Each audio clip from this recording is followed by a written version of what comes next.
Hi friends, welcome to cook with ಬ್ಯಾ club. Friends, ನಾನು ಇವತ್ತು ಪಾಲಕ್ ಸೊಪ್ಪಿನಿಂದ ಪರೋಟ ಮಾಡ್ತಾ ಇದ್ದೀನಿ. ಇದನ್ನು ಯಾರಿಗೆ ರಕ್ತ ಕಡಿಮೆ ಇರುತ್ತಲ್ಲ ಅವರು ಮತ್ತು ಚಿಕ್ಕ ಮಕ್ಕಳೆಲ್ಲ ಚೆನ್ನಾಗಿ ಊಟ ಮಾಡಬೇಕು ಫ್ರೆಂಡ್ಸ್. ಇದನ್ನು ಗ್ರೀನ್ ಚಪಾತಿ ಅಂತಲೇ ಕರೀತಾರೆ ಚಿಕ್ಕ ಮಕ್ಕಳೆಲ್ಲ. ಮಕ್ಕಳಿಗೆಲ್ಲ ತುಂಬ ಇಷ್ಟ ಆಗುತ್ತೆ ಫ್ರೆಂಡ್ಸ್. ಇದು ನಾನು 1 ಕಟ್ನಷ್ಟು ಪಾಲಕ್ ಸೊಪ್ಪು ತೆಗೆದುಕೊಂಡಿದ್ದೀನಿ. ಇದು ಮುಂಚೆನೇ ತೊಳೆದಿಟ್ಟಿರುವಂಥದ್ದು ಫ್ರೆಂಡ್ಸ್. ಒಂದು ಟೀ ಕಪ್ನಿಂದ 1 ಕಪ್ಪಷ್ಟು ನೀರು ಹಾಕಿದ್ದೀನಿ. ಒಂದು ಅರ್ಧ ಸ್ಪೂನಷ್ಟು ಅರಿಶಿನ ಮತ್ತು ಒಂದು ಅರ್ಧ ಸ್ಪೂನಷ್ಟು ಜೀರಿಗೆ ಹಾಕಿದ್ದೀನಿ. ಒಂದು ಅರ್ಧ ಸ್ಪೂನಷ್ಟು ನಾನು ಗರಂ ಮಸಾಲ ಹಾಕಿದ್ದೀನಿ ಫ್ರೆಂಡ್ಸ್. ಒಂದು 5 ಹಸಿ ಮೆಣಸಿನ್ಕಾಯಿನ ಹಾಕಿದ್ದೀನಿ. ಖಾರ ನಿಮ್ಗೆ ಎಷ್ಟು ಬೇಕೋ ಅಷ್ಟು ನೋಡ್ಕೊಂಡು ಹಾಕ್ಕೊಳ್ಳಿ ಫ್ರೆಂಡ್ಸ್. ಬೇಡ ಅಂದರೆ ಕಡಿಮೆ ಹಾಕ್ಕೊಳ್ಳಿ. ಇದನ್ನು ಮಿಕ್ಸಿ ಮಾಡ್ಕೊಂಡು ಬರೋಣ ಫ್ರೆಂಡ್ಸ್. ನೋಡಿ, ಇದಾಗಿದೆ. ಕಲರ್ ತುಂಬ ಚೆನ್ನಾಗಿ ಬರುತ್ತೆ ಫ್ರೆಂಡ್ಸ್ ಇದ್ರದ್ದು. ಇವಾಗ ನಾನು 2 ಬೌಲಷ್ಟು ನಾನು ಗೋಧಿ ಹಿಟ್ಟು ತೆಗೆದುಕೊಳ್ತಾ ಇದ್ದೀನಿ, ಮನೇಲಿ ಬೀಸಿರುವಂಥದ್ದು. ಇದಕ್ಕೆ ನಾನು ತೆಗೆದುಕೊಂಡಿರೋ ಅಳತೆಗೆ ಒಂದು 10 ಪರೋಟ ಆಗುತ್ತೆ ಫ್ರೆಂಡ್ಸ್. ಇದು ನಾವೇನು ಮಿಕ್ಸಿ ಮಾಡಿಟ್ಟಿದ್ದೀವಲ್ಲ ಪೇಸ್ಟ್, ಅದನ್ನು ಇದಕ್ಕೆ ಹಾಕ್ಕೊಳ್ಳೋಣ. ಮತ್ತು ಒಂದು ಸ್ವಲ್ಪ ನೀರು ಹಾಕ್ತಾ ಇದ್ದೀನಿ. ರುಚಿಗೆ ತಕ್ಕಷ್ಟು ಉಪ್ಪು, ನಿಮ್ಗೆ ಎಷ್ಟು ಬೇಕೋ ನೋಡ್ಕೊಂಡು ಹಾಕ್ಕೊಳ್ಳಿ.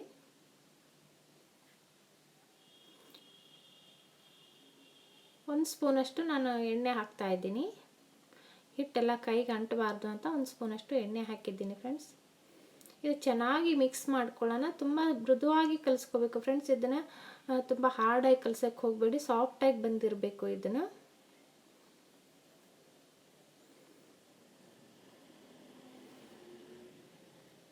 ಹಾರ್ಡಾಗಿ ಬಂದರೆ ಇದು ಪರೋಟ ಎಲ್ಲ ಗಟ್ಟಿ ಆಗಿಬಿಡುತ್ತೆ ಫ್ರೆಂಡ್ಸ್. ಅದಕ್ಕೆ ಸ್ವಲ್ಪ ಮೆತ್ತಗೆ ಕಲಿಸ್ಕೊಳ್ಳಿ, ಅಂದರೆ ತುಂಬ ಚೆನ್ನಾಗಿ ಬರುತ್ತೆ. ಅಂದರೆ ನಾರ್ಮಲಾಗಿ ನೀವೇನು ಚಪಾತಿ ಮಾಡ್ತೀರಲ್ಲ ಆ ಹದಕ್ಕೆ ಕಲಿಸಿದ್ರೆ ಸಾಕು.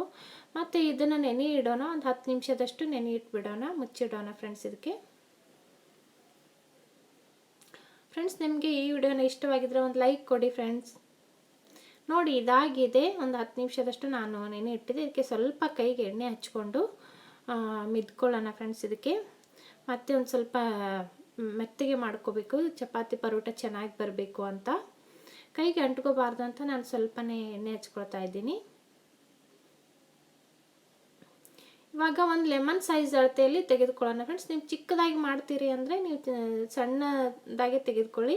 ಇಲ್ಲ ನಾವು ದೊಡ್ಡ ಸೈಜಲ್ಲೇ ಮಾಡ್ತೀವಿ ಅಂದರೆ ನೀವು ಯಾವ ಆಕಾರದಲ್ಲಿ ಮಾಡ್ತೀರೋ, ಸೈಜಲ್ಲಿ ಮಾಡ್ತೀರೋ ಅಷ್ಟು ನೋಡ್ಕೊಂಡು ತಗೊಳ್ಳಿ. ನಾನೊಂದು ಲೆಮನ್ ಸೈಜಷ್ಟು ತೆಗೆದುಕೊಂಡಿದ್ದೀನಿ. ಇದಕ್ಕೆ ಸ್ವಲ್ಪ ಎಳ್ಳು ಹಚ್ಕೊಳ್ಳೋಣ. ಎಳ್ಳು ಹಚ್ಚೋದ್ರಿಂದ ತುಂಬ ರುಚಿ ಕೊಡುತ್ತೆ ಇದು ಪರೋಟ. ಸ್ವಲ್ಪ ಹಚ್ಚಿದ್ದೀನಿ.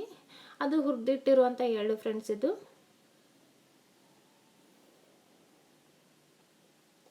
ಫ್ರೆಂಡ್ಸ್, ನಾನು ಕೆಳಗಡೆ ಒಂದು ಬಟ್ಟೆ ಹಾಕ್ತಾ ಇದ್ದೀನಿ. ಯಾಕಂದರೆ ಇವಾಗ ನಾನು ಇದೇನು ಹೋಳಿಗೆ ಮಾಡುವಂಥ ತಗಡಿದೆಯಲ್ಲ, ಇದನ್ನು ಮಾಡಬೇಕಾದ್ರೆ ಸರಿದಾಡುತ್ತೆ. ಅದಕ್ಕೋಸ್ಕರ ನಾನು ಕೆಳಗಡೆ ಒಂದು ಬಟ್ಟೆ ಹಾಕಿದ್ದೀನಿ. 1 ಸ್ಪೂನಷ್ಟು ಎಣ್ಣೆ ಹಾಕ್ತಾ ಇದ್ದೀನಿ. ಇದಕ್ಕೆ ಫಸ್ಟ್ ಮಾಡ್ತಾ ಇದ್ದೀವಲ್ಲ, ಅದಕ್ಕೆ ಸ್ವಲ್ಪ ಕೆಳಗಡೆ ಎಣ್ಣೆ ಹಚ್ಕೊಂಡು ನೀಟಾಗಿ ಬರಬೇಕು ಅಂತ ನಾನು ಸ್ವಲ್ಪ ಎಣ್ಣೆ ಹಚ್ತಾ ಇದ್ದೀನಿ. ಮತ್ತು ಇದು ಗೋಧಿ ಹಿಟ್ಟು ಫ್ರೆಂಡ್ಸ್. ಇದು ನಾವೇನು ಮಾಡಿಟ್ಟಿದ್ವಲ್ಲ ಪರೋಟ ಹುಳಿ, ಅದು ಇದರಲ್ಲೇ ಎದ್ಬಿಡೋಣ. ಎದ್ಕೊಂಡು ಈ ಥರ ಲಟ್ಟಿಸ್ಕೊಳ್ಳೋಣ.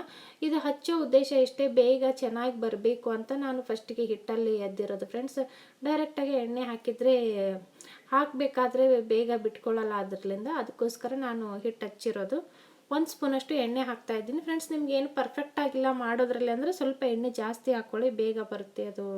ಇಲ್ಲ ಅಂದರೆ ಅಂಟ್ಕೊಂಡು ಬಿಡುತ್ತೆ. ನಿಮಗೆ ಮಾಡೋದೆಲ್ಲ ಪರ್ಫೆಕ್ಟಾಗಿದ್ದೀರಾ ಅಂದರೆ ಪರವಾಗಿಲ್ಲ, 1 ಸ್ಪೂನ್ ಹಾಕ್ಕೊಳ್ಳಿ. ಇದು ಒಂದು ಸೈಡಲ್ಲೇ ತಿದ್ಕೊಳ್ತಾ ಹೋಗಿ ಫ್ರೆಂಡ್ಸ್. ನೀವು ಚಪಾತಿ ಹೇಗೆ ಮಾಡ್ತೀರಾ ಆ ಆಕಾರದಲ್ಲಿ ಮಾಡ್ಕೊಂಡ್ಬಿಡಿ. ದಪ್ಪ ಮಾಡೋಕ್ಕೆ ಹೋಗಬೇಡಿ, ಚೆನ್ನಾಗಿ ಬರೋದಿಲ್ಲ. ಸ್ವಲ್ಪ ತೆಳುವಾಗಿ ಬಂದರೆ ಚೆನ್ನಾಗಿರುತ್ತೆ. ಇದು ತವೆ ಕಾದಿದೆ ನೋಡಿ ಫ್ರೆಂಡ್ಸ್. ನಾನು ಮೀಡಿಯಮ್ ಫ್ಲೇಮಲ್ಲಿ ಇಟ್ಟಿದ್ದೀನಿ. ಇದು ಕಾದ ತವೆಯಲ್ಲಿ ಇದನ್ನು ಹಾಕ್ಕೊಳ್ಳೋಣ.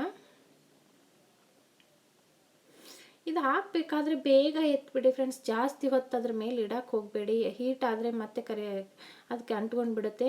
ನೀವು ಬರೋದಿಲ್ಲ ಅಂದರೆ ಸಿಮ್ಮಲ್ಲಿ ಇಟ್ಕೊಂಡು ಹಾಕಿ. ನೋಡಿ, ಇವಾಗ ಕಲರ್ ಚೇಂಜ್ ಆಗ್ತಿದೆ ನೋಡಿ. ಕಲರ್ ಎಲ್ಲ ಅದು ಮುಂಚೆ ಎಲ್ಲ ಹಸಿ ಇರುತ್ತಲ್ಲ, ಅದನ್ನು ಹೋಗಿ ಇವಾಗ ನೋಡಿ ಕಲರ್ ತುಂಬ ಚೆನ್ನಾಗಿ ಬಂದಿದೆ. ಕಲರ್ ಚೇಂಜ್ ಆಗಿದೆ. ಇವಾಗ ನಾವು ಮೇಲೆ ನಿಮ್ಗೆ ಗೊತ್ತಾಗದೇ ಇದ್ರೆ ಇಲ್ಲ ಮಧ್ಯದಲ್ಲೆಲ್ಲ ಸಣ್ಣ ಸಣ್ಣ ಗುಳ್ಳೆ ಎಲ್ಲ ಬಂದುಬಿಟ್ಟಿರುತ್ತೆ, ಬಬಲ್ಸ್ ಬಂದಿರುತ್ತಲ್ಲ ನೋಡಿ. ಇವಾಗ ತೋರಿಸಿದ್ದೀನಲ್ಲ, ಈ ಥರ ಬಂದಮೇಲೆ ಇದಾಗಿದೆ ಅಂತಲೇ ಅರ್ಥ ನೋಡಿ ಫ್ರೆಂಡ್ಸ್. ನಾನು ತೋರಿಸ್ತಾ ಇದ್ದೀನಿ. ಇವಾಗ ತಿರುಗಿ ಹಾಕ್ಕೊಳ್ಳೋಣ. ಇದು ಮೀಡಿಯಮ್ ಫ್ಲೇಮಲ್ಲೇ ಇಟ್ಕೊಳ್ಳಿ ಫ್ರೆಂಡ್ಸ್. ಮತ್ತು ಹೈ ಫ್ಲೇಮ್ ಇಡಬೇಡಿ, ಹೊತ್ತೋಗುತ್ತೆ, ಹಾರ್ಡಾಗಿ ಬಂದುಬಿಡುತ್ತೆ. ಸಿಮ್ಮಲ್ಲಿ ಕೂಡ ಇಟ್ಬಿಡಬೇಡಿ. ಇವಾಗ ಇದಾಗಿದೆ ಫ್ರೆಂಡ್ಸ್. ನಿಮ್ಗೆ ಏನಾದರೂ ಈ ವಿಡಿಯೋನ ಇಷ್ಟವಾಗಿದ್ರೆ ಒಂದು ಲೈಕ್ ಕೊಡಿ ಫ್ರೆಂಡ್ಸ್. ನಾನು ಬಿಟ್ಟರು ಎಲ್ಲ ವಿಡಿಯೋಗಳನ್ನು ನೋಡಿ ನಮ್ಮ ಚಾನಲ್ಗೆ ಸಪೋರ್ಟ್ ಮಾಡಿ ಫ್ರೆಂಡ್ಸ್. ಮತ್ತು ಸಬ್ಸ್ಕ್ರೈಬ್ ಮಾಡ್ಕೊಳ್ಳಿ ಫ್ರೆಂಡ್ಸ್ ನಮ್ಮ ಚಾನಲ್ಗೆ. ಮತ್ತೆ ಮುಂದಿನ ವಿಡಿಯೋದಲ್ಲಿ ಸಿಗೋಣ. Bye friends.